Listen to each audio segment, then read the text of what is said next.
Canyon Moon by Harry Styles. This guitar song translates so well for ukulele. Now, before we get going, on the introduction where it says D, we're not just going to go.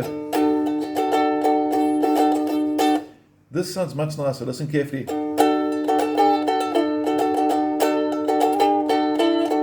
Sounds like the original, hey? Now, let's have a look what he's doing over there. It's going to start with a D chord. Remember, we can play D like this. We can play D like that. So there's different ways to do it. This is the traditional way, just to recover that. But I have difficulty getting fingers 1, 2, and 3 all into the same fret number 2 from string 4, 3, and 2, because I got fat fingers and a small uke. I sometimes have fingers 1 and 2 around. So here's the structure the other way. Still everything in the second fret, still a bit of a cramp move. Or you can also do it like this. The thumb grabs the top string and fingers 1 and 2 there. And when he goes to put this little extra part, he goes. So basically the notes he's getting is you're going to start with D, that's part of the chord, correct? And you want those 3 notes underlying the chord. So you're going to have your D in place.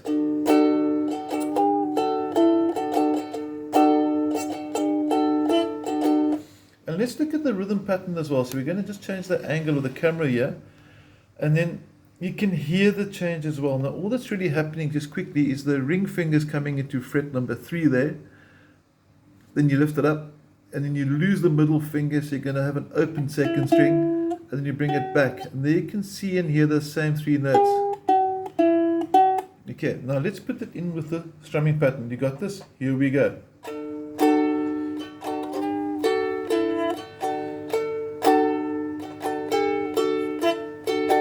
Works really nicely, hey? Let's put it with a song and let's see how it works together. Here we go.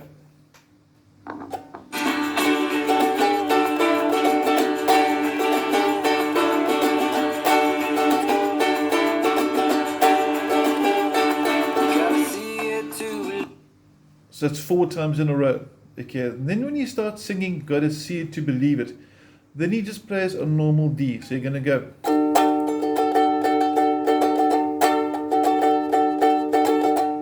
Nice and easy like that. The other chords, A for example, I'm sure you're familiar with A. A is this. E minor. G, one of our most popular chords. And then back to our favorite, the D. Okay. I'm going to take it from just before he starts the first verse and play through the first verse with him so you can actually hear the chords working in the background. D's in place, rhythm pattern, nice up tempo.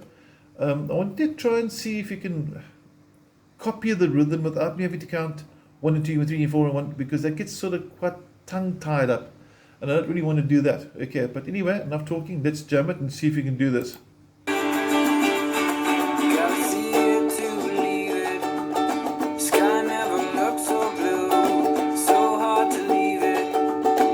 Here we go with A.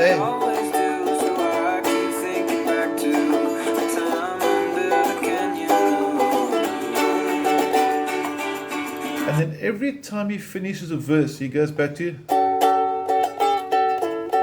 And that of course was wrong because my finger wouldn't squeeze inside there. That's what I was trying to say earlier as well. So it was a good demonstration of why I prefer my D like this. Okay. Now, if you were to play through the verse, let's play through with me. 2 and 3 and 4 and.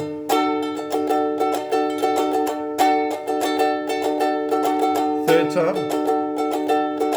Fourth time. A. And E minor to the G and back to the D again. Okay, different ways to do it. It's as simple as that. Now, when it gets to the pre-chorus, when he sings, I'll be gone too long from you, that's sort of quite straightforward. There's no sort of special twists or tweaks or anything like that. Basically, after the second verse, remember again, between each verse, you got that underlying your D chord. That must happen between every single verse. Let's pick up on there and you'll hear it now.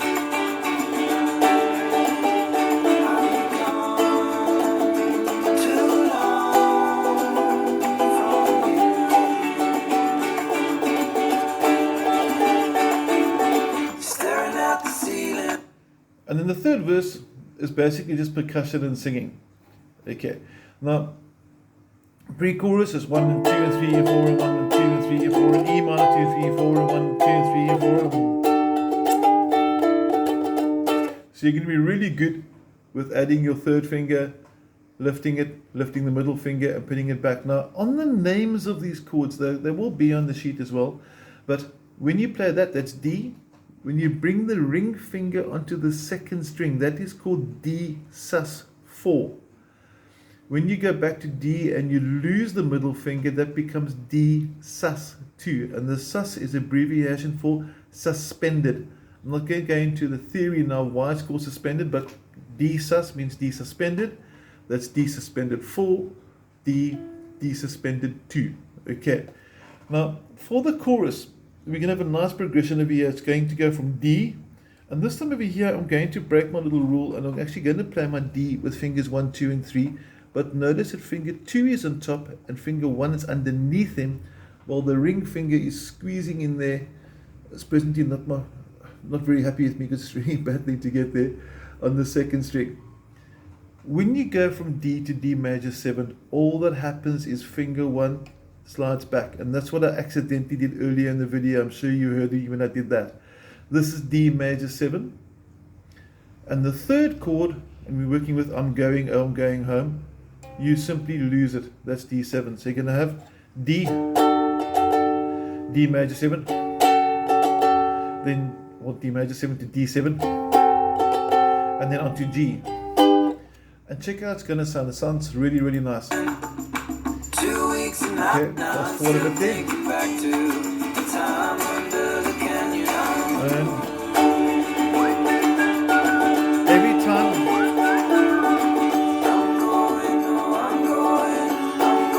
you can hear the change.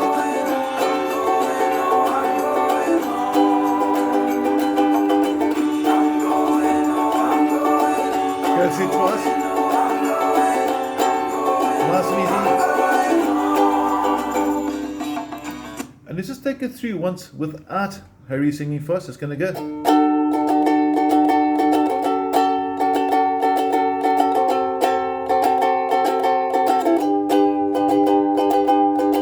And you can hear the rhythm nice and strong for that part there. It actually works really, really nice.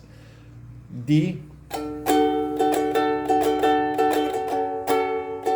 Slowing it down.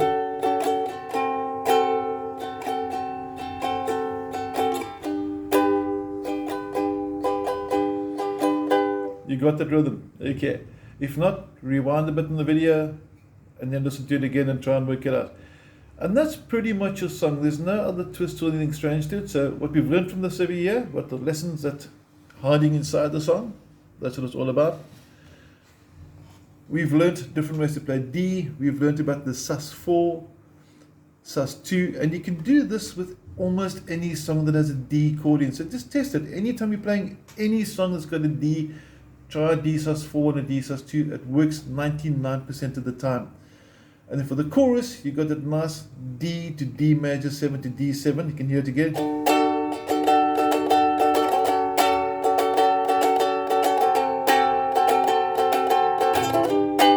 Into the G chord at the end there. And that's pretty much your structure. And then just remember as well, if you're playing along, every time it finishes a verse, you put that sus 2 and sus 4. That progression must have been inside between each verse 1 and verse 2 and pre-chorus, etc., etc. Otherwise, any questions, drop me a line. Have an awesome week and stay cool. Thank you.